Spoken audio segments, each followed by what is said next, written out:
Alhamdulillah wa salatu wa salam ala rasulillah amma ba'd. Assalamu alaikum wa rahmatullahi wa barakatuh. Урматтуу мекендештер, кадырлуу мусулман бир туугандар, баарыңыздарга жараткан Алла Тааланын тынчтыгы, саламы, мээрими, ырайымы жана берекеси болсун. Алла Таалам баарыбызга жакшы күндөрдү, жакшы түндөрдү, жакшы дос кошуналарды насип кылсын. Жаман күндөрдөн, жаман түндөрдөн, жаман дос кошуналардан Аллахым баарыбызды сактасын. Урматтуу мекендештер, бул ааламдын кожоюну, жаратуучусу, ээси, башкаруучусу жалгыз Алла Таала өзү. Бул ааламды инсандын пайдасы үчүн, зарылчылыгы, рахаты үчүн жараткан.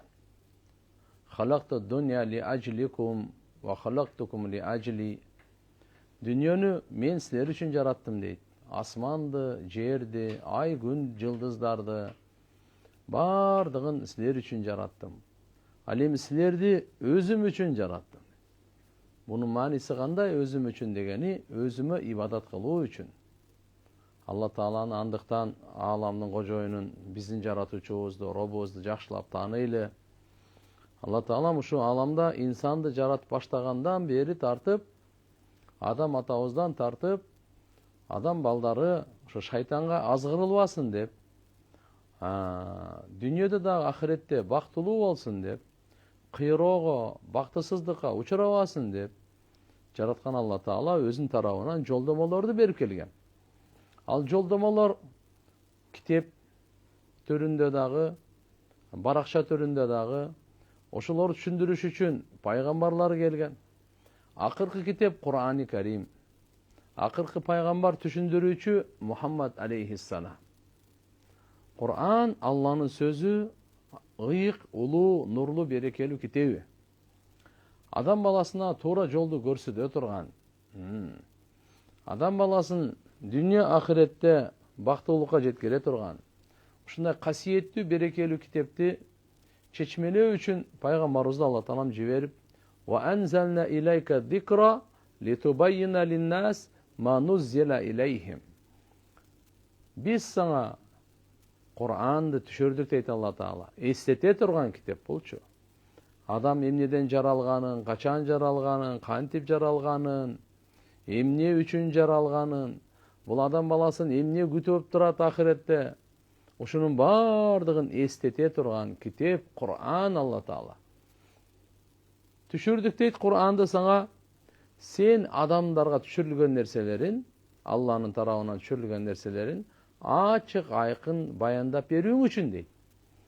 Пайгамбарыбыз Мухаммад алейхиссаламдын жоопкерчилиги, миссиясы, дүйнөгө келгенде максаты Кур'анды чечмелеп берүү, түшүндүрүп берүү, ачык, айкын баяндап берүү. Мына пайгамбар саллаллаху алейхи вассалам максаты. Пайгамбарыбыз Мухаммад алейхиссалам 23 жыл Кур'ан менен адамдарды тарбия кылды, оңдоду. Булардын ишенимдерин, амалдарын, мүнөздөрүн бардыгын жогорку деңгээлде Кур'ани Карим менен буларды баатыр кылды, билимдүү кылды, боорукер кылды, ырайымдуу кылды, берешен кылды, такыбалуу кылды, ынтымактуу кылды, берекелүү кылды. Бардыгын олия даражасына жеткирди. Олиялардын дагы олиясы Алла Тааланын ыраазычылык макамына жеткирди. Сахабалардын эркектерин дагы, аялдарын дагы, жаштары бардыгын. Пайгамбар саллаллаху алейхи ва саллям Кур'ан менен тарбия кылып атат ана. Бул Кур'ани пак Алла субханаху ва тааlanын китеби туугандар. Андыктан Кур'анда 114 сүрө бар. Ошол 114 сүрөнүн бир сүрөсү Суратул Каф сүрөсү. Өткөнкү сабактарда дагы айткан элек, бүгүн Кудай кааласа ошонун уландысы. Аузу биллахи минаш шайтанир раджим. Ва нахну акрабу илейхи мин хаблил варид дейт. Жана биз ага, инсанга күрө тамырынан да жакыныраакпыз дейт Алла Таала. Жараткан Алла инсанды өзү жараткан. Атанын белинен чыккан бир тамчы судан өзү көз берген, өзү кулак берген, өзү иштей турган мээ, түшүнө турган мээ, сүйө турган жүрөк, корко турган жүрөк, бардык кабыргаларды тизип, өпкө боор бөйрөктү ордуна жайгаштырып, акыл эстүү, эки бутунда тура турган инсанды Алла Таалам өзү жараткан. Эми ошол инсанга Алла Таалам канчалык жакын? Алланын кудуретин көрүңүз. Адамдын эң бир жакыны көрө тамыр деп коет, оң жагынан, сол жагынан көрө тамыр. Ошо көрө тамырдан дагы жакыныраакпыз дейт Алла Таала. Караңызчы, эмне деп атат? Wallahu Ta'ala aqrabu ilal insan min nafsil insan. Allah Taala insanga insandын өзүнөн дагы жакыныраак. Кандай жакын экен?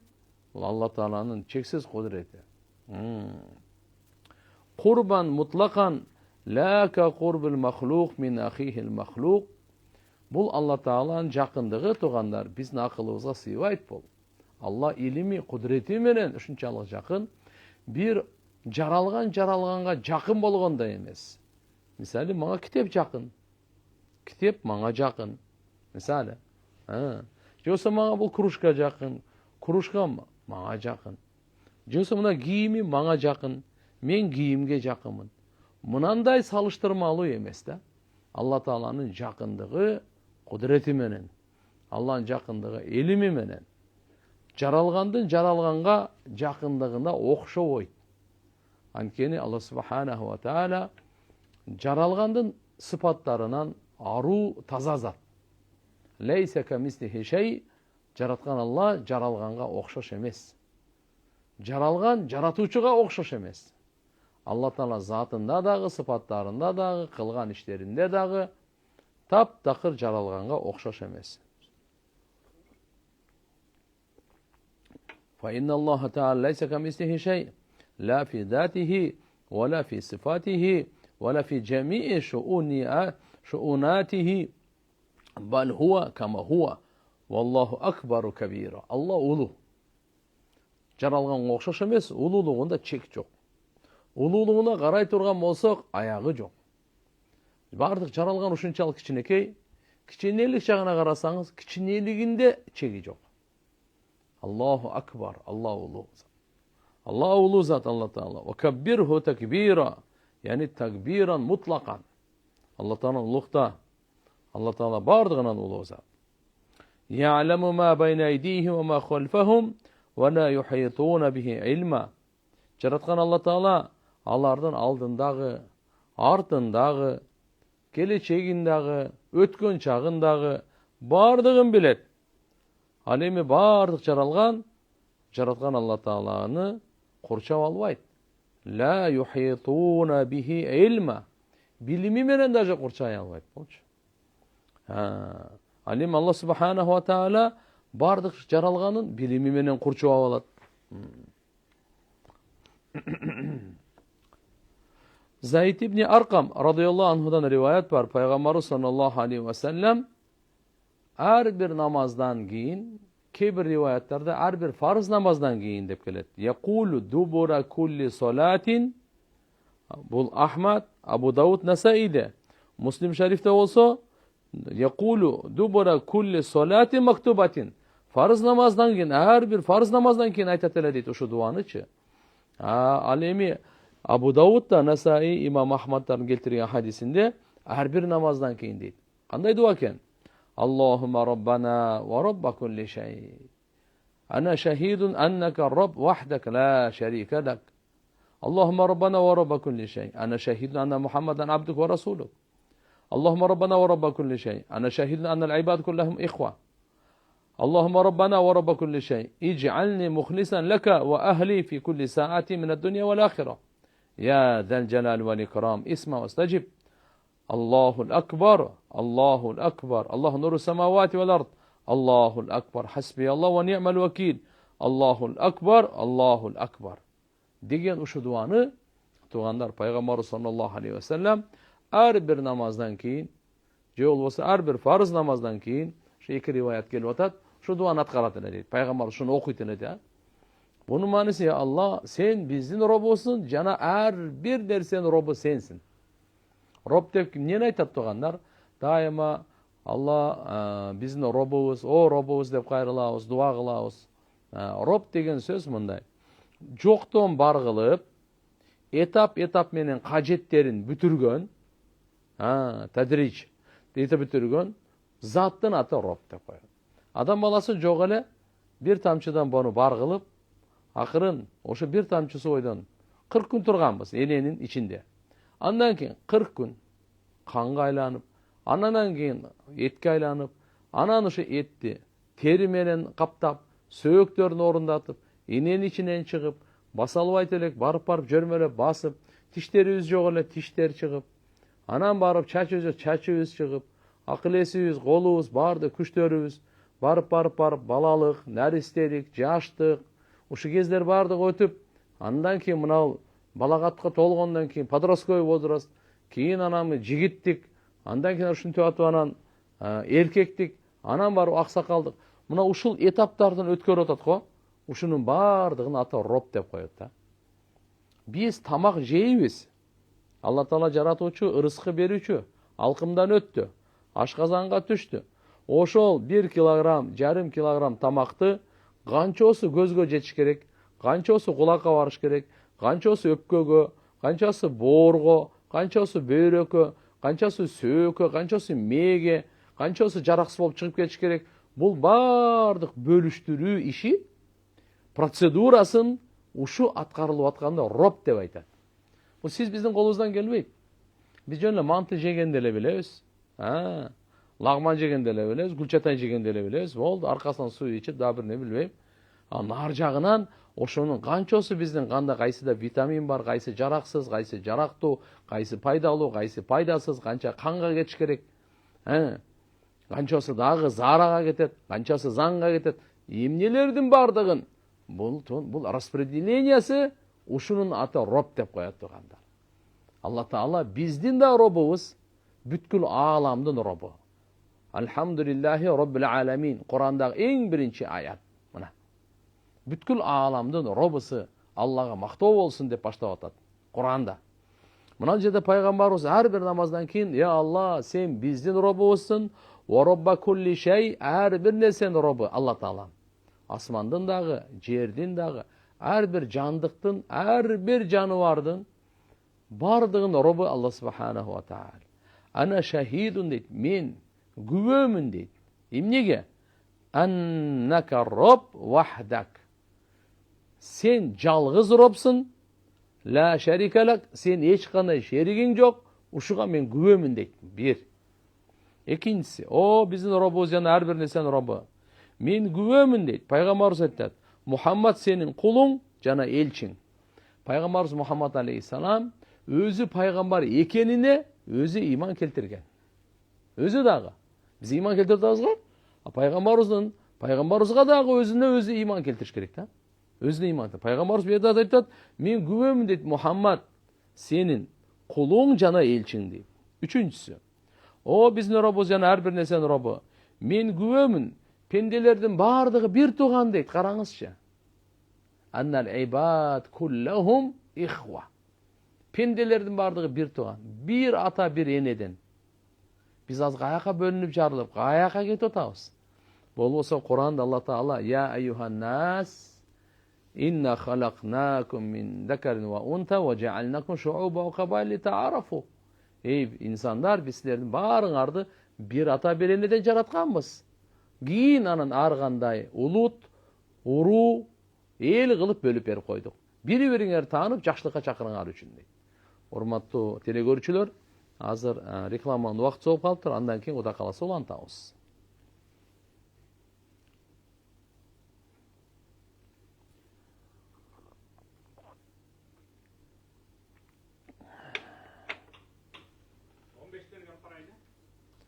Ya. Yok. Kançada bitip eкен? 12'de emespi? Yok. Азыр мı? Жоқ, мына азыр до конца бүтө элекпиз да. Суроо жоопту азыр биз билесизби? Я, мындай кылабыз. 8ден 5 өткөндө суроо жоопту баштайбыз. 8ден 20 өткөндө бүтүрөбүз. Намаз, андан кийин бүтүрөбүз. Сөп намазга чыгып 20га чейин барсак болот. 8:20 намазга чыгабыз. Азыр 8ден 5 өткөндө суроолорду бере бересиңер.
Bismillahirrahmanirrahim.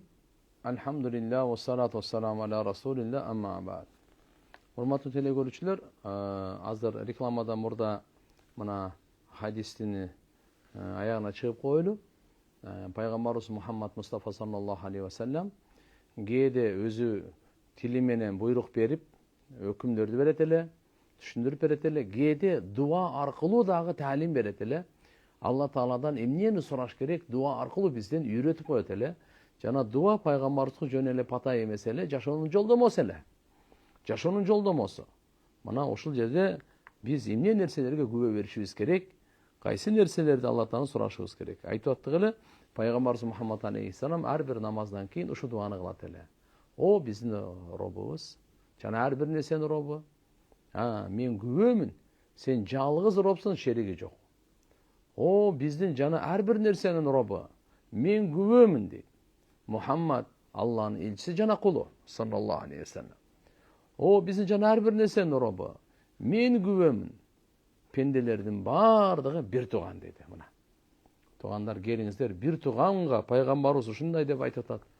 Биз бир тууган болуп, бир атанын балдары болуп жашайлы, бир эненин балдары болуп жашайлы. Мына исламдын философиясы, исламдын үгүтү, багыты ушул. Эч кимден артык эмес. Бир гана артыкчылык такыбалык менен гана. Өңү менен, түсү менен, улуту менен, урусу менен, байлыгы менен, социалдык абал кыскасы айтканда эч кимден артык эмес. Бардыгына жаратканын тегиз, Алла Тааланын өзүнүн теңи жок. Бардыгына жараткан Алла субханаху ва таала ушундай мамиле кылат. Андан кийин айтат: Аллахумма раббана ва рабба кулли шей идж'ална мухлисан лака ва ахли фи кулли саатина дуnya вал ахира. Дүния ахиреттин ар бир саатында мени жана менин үй бүлөмдү ихластуу кыл дейт. Караңызчы. Ихластуу кыл дегени калыс өзүң үчүн жакшы амалдарды кылуучулардан кыл. Мени дагы, аял, бала чакам, үй бүлөмдү дагы. Дүния ахиреттин ар бир саатында. Я дал жалал вал икрам исма вастажиб. О, я дал жалал дейт, караңыз. Вал икрам. О, сүрайбат ээси. Жана сый урмат ээси. Угуп, дуамды кабыл кыл. Аллахул акбар, Аллахул акбар. Аллах улуу, Аллах улуу. Аллаху нуру самавати вал ард. Алла Таала асмандардын жана жердин нуру, нурлоочу зат. Аллахул акбар, Аллах улуу. Хасби Аллах ва ни'мал вакил. Мага Алла жетиштүү, жана ал кандай да ишти оңунан чыгаруучу. Аллахул акбар, Аллахул акбар. Алла улуу деп ушинтип дуа кылат эле туугандар. Демек ушу дуаларды жаттап, биз дагы пайгамбардын сүннөтүнө ээрчип, аркасынан пайгамбарыбызды жакшы көрүп, ушундай касиеттүү, кереметтүү, улуу дуалар менен дуа кылып Алла Таалага кайрылайлы. Аузу биллахи минеш шайтанир раджим. Андан кийинки аят.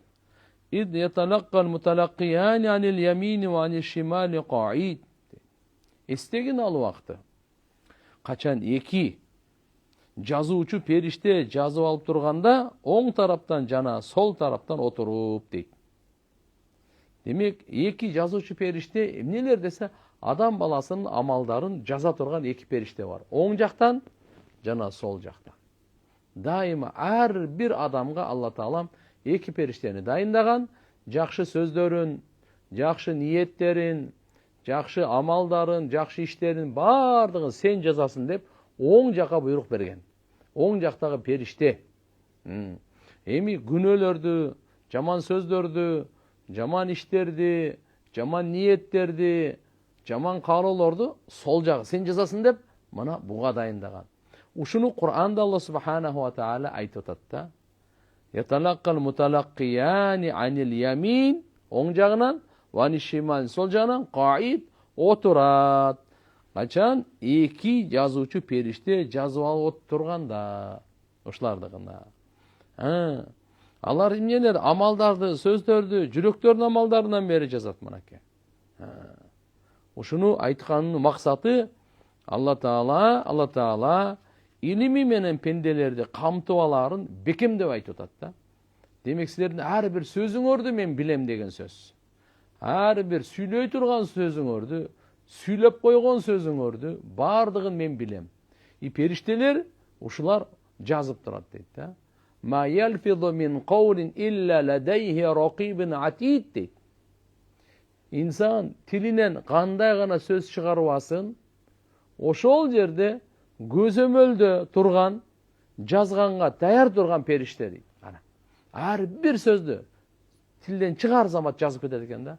Ушуну кыямат күнү Алла Таала кайра окуп турат, кайра пендеге көрсөтөт мына. Ошон үчүн мына жердеги Алла Субханаху ва Таала периштелерге амалдар, пенделердин амалдарын сактоочу периштелерге ушулардын бардыгына кабарын берип койгон да. Демек периштелер дагы билет. Буну Алла Таала периштелерге билдирткен да. Fa innahu al-alim al-khabir alladhi yutli'u malaikatahu al-hafaza ala a'malil ibad wa aqwalihi wa azaim qulubihim wa niyatihim khafiyya. Jaşırı niyetlerin dagı, жүрөктөрүндөгү чечимдерин дагы, сөздөрүн дагы, пенделердин амалдарын дагы сактоочу периштелерге Алла Таалам кабарын бердирип койгон. Бул сактоочу периштелер Алла Субханаху ва Тааlanын илими менен бул кабар эми булар периштелер билип тургандан кийин биздин иштерибизди, амалдарыбызды, ниеттерибизди Алла Тааланын билүүсү дагы аула, жогору турат, күчтүү турат. Хува а'ламу бидалика мин баби аула ва аква. Пенделерин демек Алла Тааланын илими зати кадим, эзелтен өзүнүкү. Ал эми периштелердин илими болсо Алла Тааланын берген илим бул. Демек алар өзүнүкү эмес, Алла Таала билдирген себебинен билет буларчы.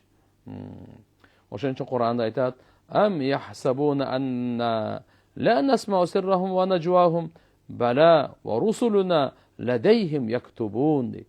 Эмне деп күмөн кылышат алар? Эмне биз алардын сырларын укпай эле турабызбы, шыбырлашкандарын укпай эле турабызбы? Андай эмес дейт. Биздин периштелерибиз алардын алдында алардын бардык сөздөрүн, шыбырлашкандарын, жашырын ниеттерине чейин билет дагы, жазып турушат дейт. Демек тугандар, бул аятта яталаккал муталаккиян дегени ал-малакан, ал-муаккалан. Ушулар иш тапшырылган.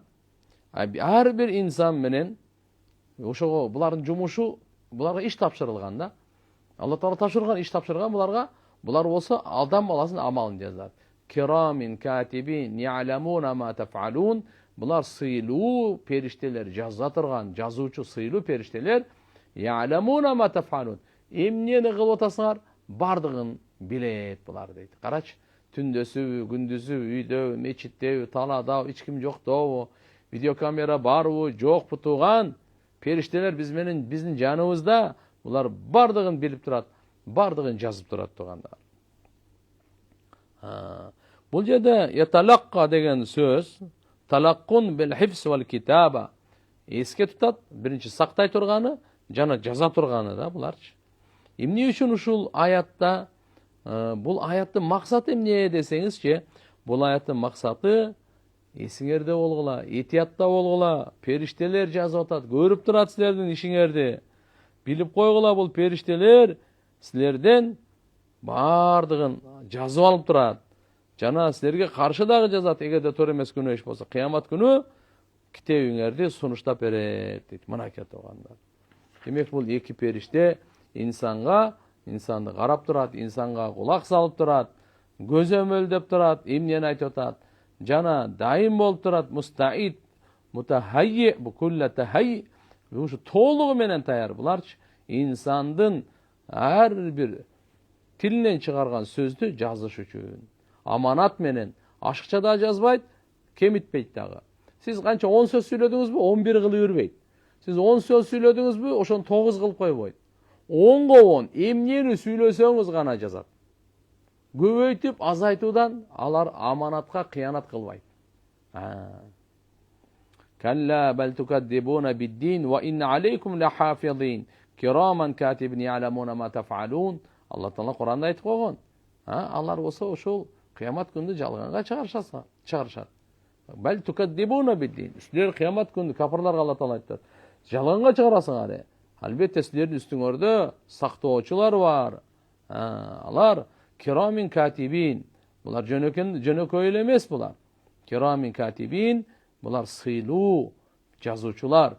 Я'ламуна ма таф'алун. Силер кылып жаткан иштериңерди билип турат булар мына. Периштелер эки түр болот экен. Биринчиси инсанды жамандыктан, кайгы, кырсыктан сактай тургандар. Лаху муаккибату мин байни ядайхи ва мин халфихи яхфадунаху мин амрилла.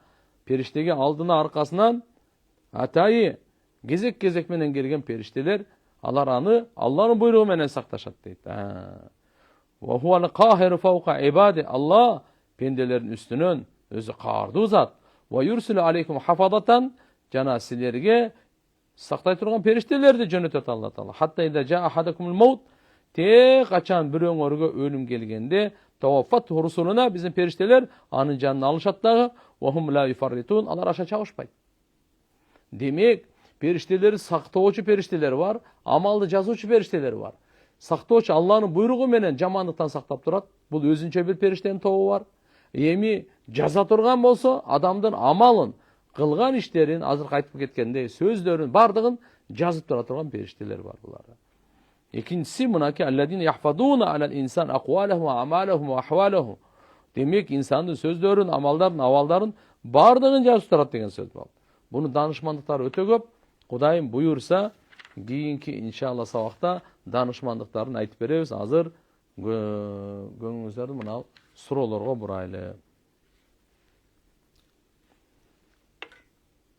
Бисмилlah. Assalamu alaikum, alaikum assalam. Мен намаз окуп жатып, жыгылам, кайталап, же жаңылышам экен, некен бул? Жыгылам. Кайталап окуйм, кайра кийин эмеспи дейби, кандай суроолор түшүнүксүз болуп калып турго. Намаз окуп жатып, не дейт? Жазылам экен, же жыгыламбы? Түшүнүксүз суроочу. Себеп дегенде мына суроо белги туруп калыптыр да, силер деле окуп атсаңыздар керек. Мага деле ушундай көрүнүп турат. Кайталап окуйм, же жаңылам экен, Түшүнүктүү. Намаз окуп атсаңыз, эгерде жаңылсаңыз, намаз окуп жаңылсаңыз, сүннөттөн жаңылып кетсеңиз, ошо ойдон кайталабайсыз, кемчилдиктүү болуп кете берет. Ошон үчүн жаңылбай окуганга аракет кылыш керек. Эгерде важиптен жаңылсаңыз, анда жаңылыш саждасын кыласыз. Аттахиятты окуп, акыркысында оң жака салам бересиз дагы эки сажда кылып, аттахият, салават, дуаны окуп, эки жака салам берип чыгасыз. Эгерде фарызда жаңылыш болуп калса, анда кайра кайталап окуйсуз. Демек, ол карап коюшубуз керек да, жалпысынан айтканда, мынаки намазда 12, кээ бир алымдардын айтуусунда 13 фарыз бар, 13 важип бар, 21 сүннөт бар. Ошолорду билип алыш керек дагы, кайсыл жерде жаңылганда кайталайт, кайсыл жерде жаңылганда кайра башынан баштайт, бунун айырмалары бар туугандар. Жолдошум мага таптакыр акча бербейт, өзүм иштеп, өзүмдү өзүм карайм, ден соолугума карабайт, кийим алып бербейт. Эми мен не деп айтайын эми силерге? Сурооңуз эмне? Бул эми зулумдук кылып атат, сизге акча бербесе, сизди карабаса зулумдук. Бул кыямат күнү буга жооп берет Алла Тааланын алдында. Бул эми сиздик эмне кыласыз? Сиз сабыр кылып, ага машалла жашооңузга дин алып келиңиз, үйүңүзгө дин алып келип, ага акырын түшүндүрө бериңиз. Кудай кааласа, Алла Таалан бир күнү келип, жакшы түшүнүп калса, акыңызды берет. Инсульт алгамын, жакшы сүйлөй албайм, намазды үн чыгарып окуса болобу? Же үн чыгарбай окуй бериш керекпи? Караңыз, багымдат намазынын фарызы үн чыгарылып окулат. Шам намазынын фарызы, куптан намазынын фарызы, ушулар үн чыгарылып окулат. Калган намаздар болсо купуя окулунат. Анан купуя окулганда кандай? Сиз өзүңүздүн окуп атканыңызды өзүңүз уга турган деңгээлде болуш керек да. Жөн эле кыял менен намаз окуп койсо болбойт. Тилди кыймылдатыш керек болот. Жаңы үйгө кирели деп жатабыз. Не кылып кирсе жакшы болот. Машалла, куттуу болсун үйүңүздөр. Жаңы үйгө кирип атканда кан чыгарып койгула, колуңардан келсе. Туган уруктарды, кошуна колоңдорду, дагы кимдер бебечараларды чакырып, иншалла чай берип, ата алып, үйгө киргенде намаз менен баштагыла. 4 бурчуна аятал курси окуп койгула. Үйдө дайыма намаз, зикр, дуа, Кур'ан болуп турсун. Assalamu alaikum таксыр. Мен бир тууган агам менен уруша кеткем. Кечирим сурайын деп чакырсам, такыр келбей койду. Кандай кылсам болот? Кечирим сурайын деп агаңызды чакырып атасызбы? Жок, сиз өзү туура эмес кылып атасыз. Siz barыңыз кечирим сураш үчүн. Кечирим сураш үчүн чакырбайт. Кечирим сураш үчүн барат. Ошон үчүн сиз иншалла адиде кичпейилди өзүңүздүн белегиңизди алып кечирим сураган адам машаалла кичпейил болуп барат да. А сиз чакырсаңыз анда туура эмес болуп калат го. Ошон барып, Кудай кааласа чайпаңызды берип, жакшы сөздү айтып, белегиңизди берип, ынтымагыңызды бекемдеп келиңиз. Мен намаз окуп жатканда 1,5 жаштагы уулум жоолугумду жулмалап астыма туруп алып, тоскоолдук кылат. Алып коюп окуй берем, ошол болобу? Эгер жолуңуз чечилип кете турган болсо, намаз болбой калат. Жөн эле тартканда кичине кыйшая түшүп, кичине оңдоп койсоңуз мейли. А эгерде чач көрүнүп калган деңгээлде болуп турган болсо, анда болбой калат да. Ошон үчүн иншалла балдарды кичине аз-маз бирөөгө бере туруп, же болбосо намаздын убактысы деле кең го. Мисалы, пешим намаз 1,5-ден 5ке чейин болуп атабы? Ол канча деген убакыт бар да, 6га чейин деле да. Ошол убактарда именно ошо балдарды ойноп аткан учурда окубаңыз да, ал уктап аткан, же болбосо ага тамак берип, же болбосо бирөөгө каратып аткан учурларда, же акырын бир нерсени берсеңиз алек болуп турат. Ошол учурда жакшынакай кылып окуңуз да намазды. Багымдатта да ойгонуп алып, уктай албай, ыйлап, багымдатым, балам, уктаганча каза болуп кетет. Эртерээк туруңуз багымдатка. Багымдаттын убактысы эле 1,5 саат, 2 саатка чейин бар да. 1,5 сааттан 2 саатка чейин бар. Кудай кааласа, ошол учурларда аракет кылыңыздар. Күйөөңүз сизге жардам берип турсун, балам.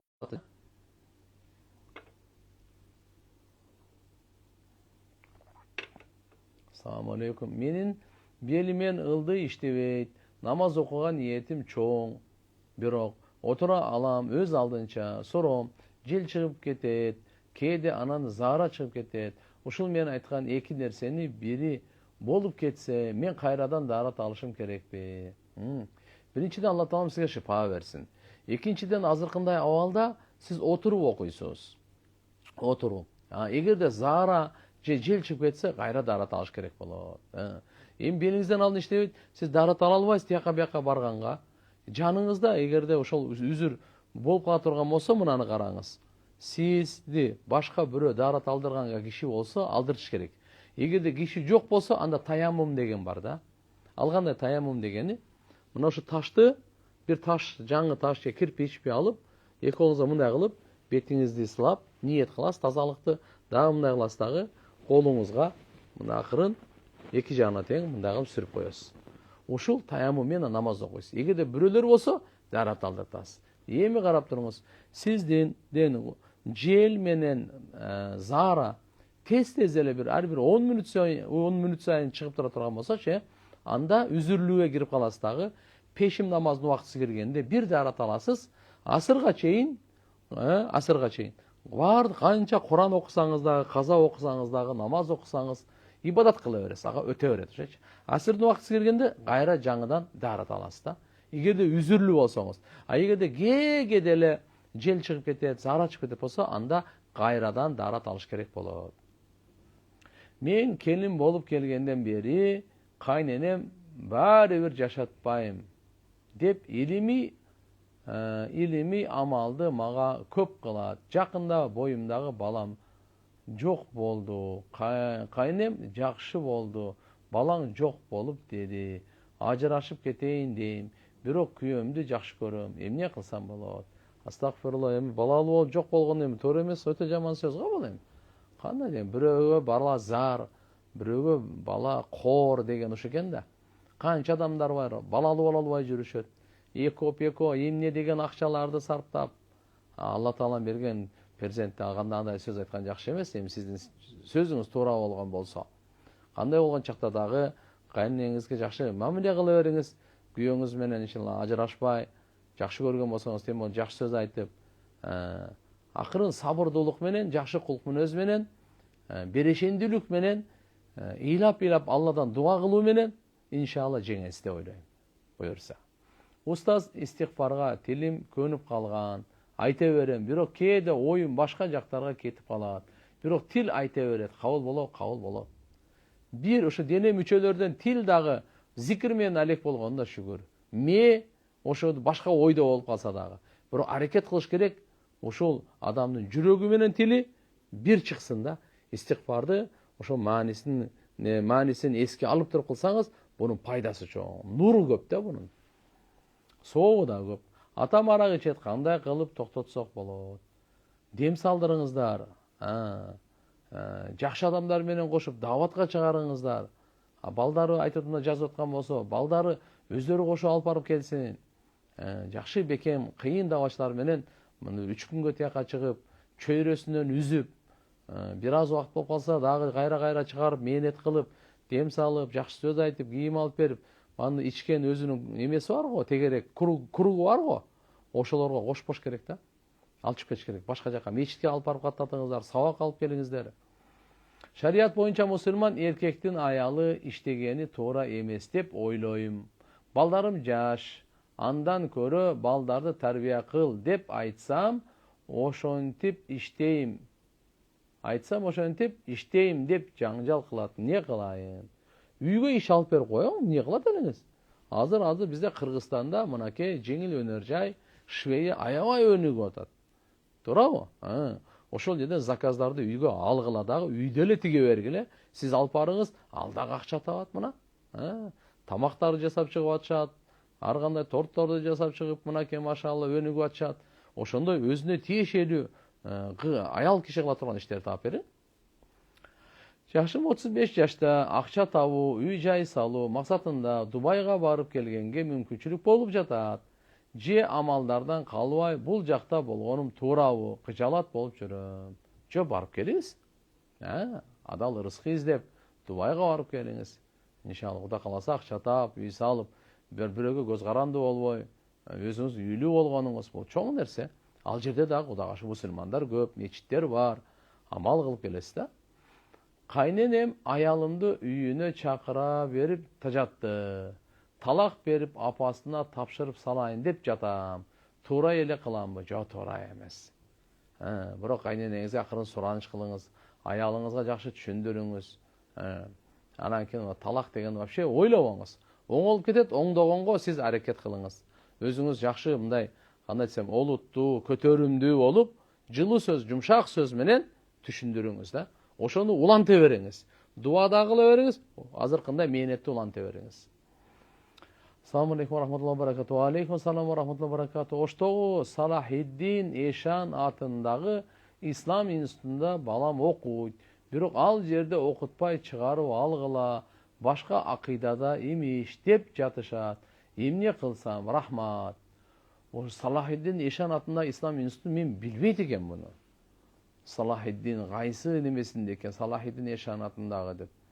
Сиз билесизби кандай кылыңыз? Мен сизге айтайын. Муфтиятка кайрылуу кылыңыз. Муфтиятка. Булардын акыйдасы туурабы, туура эмеспи? Балам окусаба болобу, болбойбу? Анан Кудай кааласа муфтият да силерге дагы жооп берет. Ошондо окуу бөлүмү бар атайы. Ошонун баардыгын көзөмөлдөгөн, караган. Устаз, жанагы жылдыздар учканда тилек айтса орундалат дейт. Ошол чынбы? Ошол тууралуу айтып кетесизби? Ким ошентип айтты буну? Кимдин чыгармачылыгы? Эми ар бир дейт-бейттерге ишенбеш керек туугандар. Эң жакшы айтайынбы? Алла Таала 3 нерсени жек көрөт. Дейттерди жек көрөт. Ушундай дейт, ушундай имиш, мүмкүн. Карихаллаху саласан дейт. Алла 3 нерсени жек көрөт. Кыйл кал, биринчиси ошо, такталбаган сөздөрдүн баардыгын. Экинчиси малды тек кетиргенди, мал мүлктү. Үчүнчүсү көп сураганды, ушуларды Алладан жек көрөт дейт. Ал анда тилек айта турган нерсе эмес. Тилек качан кабыл болот айтайынбы? Намаздан кийин. Намаз окуп дуа кылың, Аллага жалынып, ибадат кылып, таза болуп, таза жерде, таза ниет менен, ак ниет менен эми дуа кылың, мына тилек болот. Ал эми ал ыргытып атканда шайтанды уруп атат ал. Тилек кабыл болот турган эмес, ал жерде периштелер ошо шайтанды урганда, раджмли шайтан деп коет, мында ражым кылыш үчүн буга. Менин жашым 16да, намаз баштагым келет, бирок намазды кайрадан таштап коюп жатам. Кайра баштасам, кайра таштап коембу деп коркуп жатам. Кеңеш берип коюңчу. Жок, сиз таштап койгонуңузга Алла Тааладан кечирим сураңыз, истигфар кылыңыз. Бул таштай турган нерсе эмес бул. Намаз, ол таштап кое турган кичинекей нерсе эмес бул. Бул улуу нерсе. Ошон үчүн кайра баштаганга, сиз кайра баштасам ойлонбой баштаңыз сизчи. Кайда коркпой баштаңыз, Алладан сурап, дуа кылып, Алла, бул шайтан сизди азгырып атат. Алланын сыноосу бул. Мен ойлонгонум 3 ай, мен не дейт? Үйлөнгөнүм экен, 3 ай болду. Жубайым мага чейин 2 жолу зына кылганын билип калдым. Мен болсо өзүмдү таза кармап келгем. Азыр аны билгенден кийин аябай өкүнүп турам. Ажырашкым келип жатат. Эмне кылсам болот? Туга мындай, ата-энеңиз менен кеңешиң. Ата-энеңиз менен жакшы кеңеш ушундай болуп калыптыр, ушундай болуп. Аныктаганга туура келет. Эгерде кыз моюнуна алган болсо, же болбосо азыркы жөн эле билип калдым деп ушу жала болуп калбасын. Себептен азыр ушу дүйнө жала менен жабылып атат да.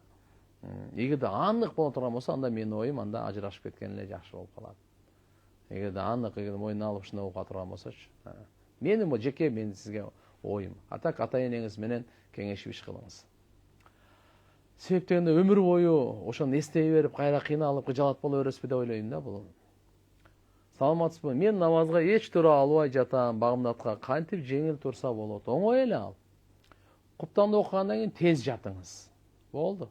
Кудай кааласа, иншалла, куптанды окуп тез жатсаңыз, алдына 10:30-11:00 уктасаңыз, Кудайга шүгүр, 5:30-га чейин жөн эле уйкуңуз деле канат, багымдатка жөн эле турасыз. Анан түндөсү телефонду токтотуңуз. Ар жака бир жака барганды, сүйлөшүп отурганды, түнү таң атчакты, жарым түнгө чейин футбол тепкенди токтотуңуз. Анан кийин Кудай кааласа, иншалла, оңой эле багымдатка турасыз. Будильниктерди коюңуз, бир эмес 2-3-түү. Дарат менен жатыңыз, Алладан дуа кылып сурасаңыз, Кудай кааласа оңой эле турасыз.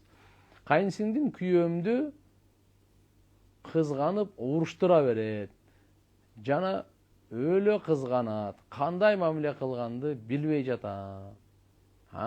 Ол кайынсиңдиңизге чай бериңиз, белек бериңиз, дуа бериңиз.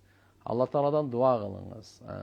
Жакшы сүйлөп, анан жакшы көңүл ачылганда акырын түшүндүрүп коюңуз. Бул мынакей биздин үй бүлө. Бул эркек менен аялдын ортосунда Алланын укуктары бар. Сизди биз сыйлайбыз. Үй бүлөбүзгө мындай киргишип неме кылсаңыз жакшы болбой калат деп жакшы сөздөр менен түшүндүрөсүз да. Урматтуу туугандар, намаз убакыты болуп калды. Жараткан Алла Таалам жар болсун. Баарыбызга Алла Таалам мынакей бактылуу күндөрдү насип кылсын. Кийинки көрүшкөнчө, жолукканча, ассаламу алейкум ва рахматуллахи ва баракатух.